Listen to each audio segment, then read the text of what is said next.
प्रश्नावली 1.3 प्रश्न संख्या 3 रिक्त स्थानों की पूर्ति कीजिए। इन प्रश्नों में आप देख सकते हैं कि यहाँ पे डैश भाग 1 बराबर -87। इसमें इस प्रश्न में भाज्य नहीं दिए गए हैं। पिछले प्रश्नों में भाज्य दिए गए थे, भाजक को हम लोग को निकालना होता था, किंतु इन प्रश्नों में भाज्य ही नहीं दिया गया है और हमको क्या निकालना है, भाज्य की जगह रिक्त दिए गए हैं, इसी को ज्ञात करना है।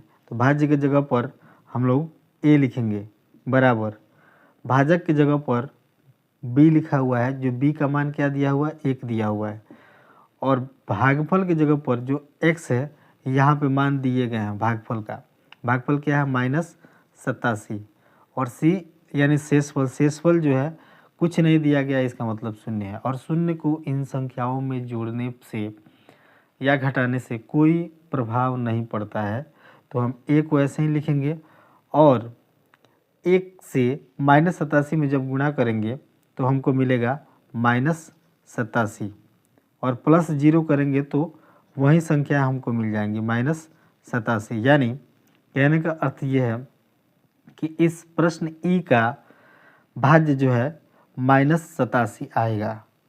चलिए अब हम चलते हैं प्रश्न एफ की तरफ। एफ में भी वही चीज़ दी गई है, भाज्य यहाँ पे मिसिंग है, हमको भाज्य ही ज्ञात करना है। इसके लिए ये फार्मूला भी हमारा तैयार है। इस फार्मूले को फिर से हम यहाँ लिखते हैं, a बराबर bx प्लस सी। ए का मान क्या है, ए का मान हमको ज्ञात करना है, ए का मान ही भाज्य है तो हमको भाज्य ही ज्ञात करना है, तो ए को हम ऐसे ही रहने देंगे। बी की जगह पर हमको दिया है, बी क्या है, बी हमारा है भाजक, बी क्या है, भाजक है, तो भाजक दे दिया गया है 48 और गुने भागफल। भागफल कितना आया है, भागफल यहाँ पे x है और x की जगह पर क्या आया है, -1 प्लस शेषफल। प्लस शेषफल कुछ नहीं है तो शून्य। चलिए अब इसको हल करते हैं, बराबर ये हो जाएगा 48 को -1 से गुना करेंगे तो -1 गुना 48 होगा तो क्या हो जाएगा, -48, और प्लस में शून्य जब जोड़ेंगे तो हमारा इस शून्य को जोड़ने से किसी भी संख्या में कोई प्रभाव नहीं होता है, इसलिए ए बराबर हमारा हो जाएगा -48। तो प्रश्न एफ का उत्तर हमें मिल गया -48। चलिए अगले प्रश्न की तरफ चलते हैं। अब हम लोग प्रश्नावली 1.3 के प्रश्न संख्या 3 रिक्त स्थानों की पूर्ति कीजिए में जी और एच प्रश्न को हल करेंगे। आप देख सकते हैं फॉर्मूला यहाँ पे लिखे जा चुके हैं। इसको शॉर्टकट में इंग्लिश में कैसे लिखते हैं, ए बराबर bx प्लस सी। फार्मूला हमारे तैयार हैं। अब बस केवल हमें इस फार्मूले पे इस प्रश्न को रखते जाना है और अपना उत्तर लाते जाना है। चलिए यहाँ पे भाज्य हमारा दिया हुआ है, ठीक है, भाजक हमको ज्ञात करना है और भागफल यहाँ पे आ गया है। चलिए इसको हम रखते हैं। भाज्य क्या दिया हुआ है, भाज्य दिया हुआ है 20 बराबर भाजक कितना है, भाजक कुछ नहीं है यहाँ पे, यही तो हमको निकालना है। b भाजक की जगह पर हम b लिखेंगे और भागफल की जगह पर भागफल हमारा क्या आया है, -2, तो गुणे में हम क्या लिखेंगे, -2 प्लस शेषफल की जगह पर हम लोग क्या लिखेंगे, 0। यहाँ पे कुछ नहीं है, इसका मतलब 0 है। चलिए अब इसे हल करते हैं। ये आएगा 20 बराबर b गुने -2 और इस 0 को इसके साथ प्लस या माइनस करेंगे, किसी भी संख्या के साथ प्लस या माइनस करने पर उससे उस संख्या पे कोई प्रभाव नहीं पड़ता है। इस बात को हम कई बार बता चुके हैं। तो इस 0 को हम क्या करेंगे, यहाँ पे छोड़ देंगे। अब आगे हम लोग बढ़ते हैं। यहाँ देख रहे हैं b के साथ -2 गुणा में है, बराबर के इस साइड भेजेंगे तो ये क्या आ जाएगा, भाग में। तो हम लोग लिखेंगे 20 बराबर b और ये -2 यहाँ पे आके क्या हो जाएगा, बटे में। चलिए तो यहाँ पे 2 दहा के 20 होता है और यहाँ आ गया 10 और नीचे माइनस, हर में माइनस लगा हुआ है, इसलिए इस प्रश्न के उत्तर में भी क्या आएगा, माइनस, यानी -10 बराबर b यानी b बराबर -10, यानी जी प्रश्न का उत्तर हमें क्या मिल गया, -10। चलिए प्रश्न एच को अब हम लोग हल करते हैं। फार्मूला हमारे सामने है, बस उस फार्मूला को यहाँ फिर दोबारा हम लोग लिख लेते हैं एक बार, a बराबर बी एक्स प्लस सी। ठीक है। अब इस प्रश्न पे ही इस फार्मूला पर इस वाले प्रश्न को हम लोग रखेंगे।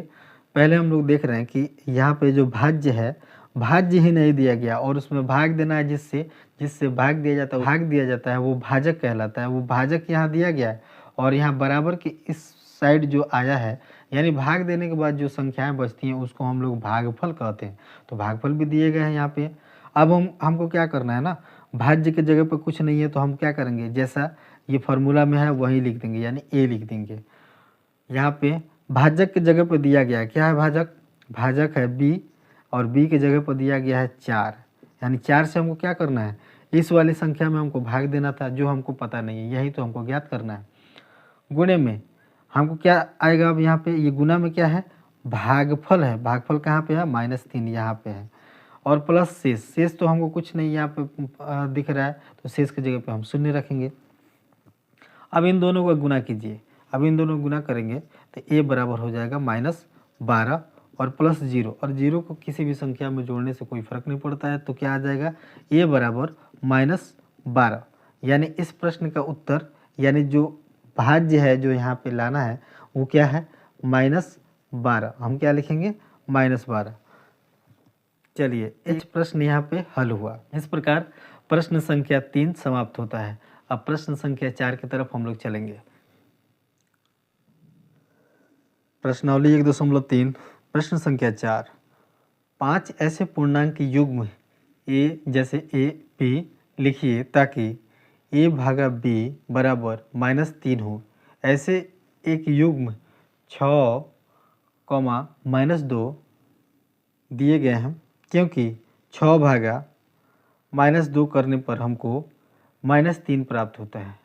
आपसे कहा जा रहा है कि ऐसे ही युग्म लिखना है, ऐसे जोड़े लेने हैं, संख्याओं का एक ऐसा जोड़ा लेना है जिसको इस फॉर्मूले पर रखने पर a भागा b के जैसे रखने पर आपको उत्तर केवल -3 ही प्राप्त। हमें ऐसे ही संख्याओं की तलाश है जिसका उन संख्याओं को एक दूसरे से भाग करने पर हमको क्या मिले, उत्तर में केवल -3 ही प्राप्त हो। जैसे कि हम यहाँ लिखेंगे -6 और 2, इन दोनों संख्याओं का जैसे a और b की जगह पर अगर हम लोग इसको रखते हैं, इस फार्मूला पे a भागा b, इस फार्मूले पे अगर हम लोग रखते हैं तो देखते हैं हमें क्या मिलता है।